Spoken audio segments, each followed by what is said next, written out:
ചമയങ്ങളില്ലാതെ, ചായമില്ലാതെ, മായമില്ലാതെ Haiza.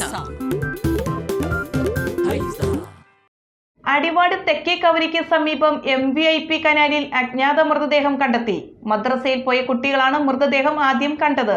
Pothanikkad police സ്ഥലത്തെത്തി മേൽ നടപടികൾ സ്വീകരിച്ചു. അടിവാട് തെക്കേക്കവലിക്ക് സമീപം MVP കനാലിലാണ് അജ്ഞാത മൃതദേഹം കണ്ടെത്തിയത്. കമിഴ്ന്നു കിടക്കുന്ന രീതിയിലായതിനാൽ മൃതദേഹം തിരിച്ചറിയാൻ കഴിഞ്ഞിരുന്നില്ല. നാട്ടുകാർ പോത്താനിക്കാട് പോലീസിൽ വിവരമറിയിച്ചതിന്റെ അടിസ്ഥാനത്തിൽ പോലീസ് സംഭവസ്ഥലത്തെത്തി. രാവിലെ മദ്രസയിൽ പോയ കുട്ടികളാണ് മൃതദേഹം ആദ്യമായി കണ്ടത്. മൂവാറ്റുപുഴ വാലി ഇറിഗേഷൻ കനാലിന്റെ ഭാഗമായ മലങ്കര വാലി കനാലിലാണ് ബോഡി കണ്ടെത്തിയത്. സയന്റിഫിക് അസിസ്റ്റന്റ് അടക്കമുള്ള ഉദ്യോഗസ്ഥർ സ്ഥലത്തെത്തി ശാസ്ത്രീയ പരിശോധനകൾക്കു ശേഷം ഇൻക്വസ്റ്റ് നടപടികൾ പൂർത്തിയാക്കി മൃതദേഹം പോസ്റ്റ്മോർട്ടത്തിനായി അയച്ചു. നേത്ര സംരക്ഷണത്തിന് നമ്മുടെ അഹല്യ ഫൗണ്ടേഷൻ ഐ ഹോസ്പിറ്റൽ, കേരളത്തിൽ എല്ലായിടത്തും.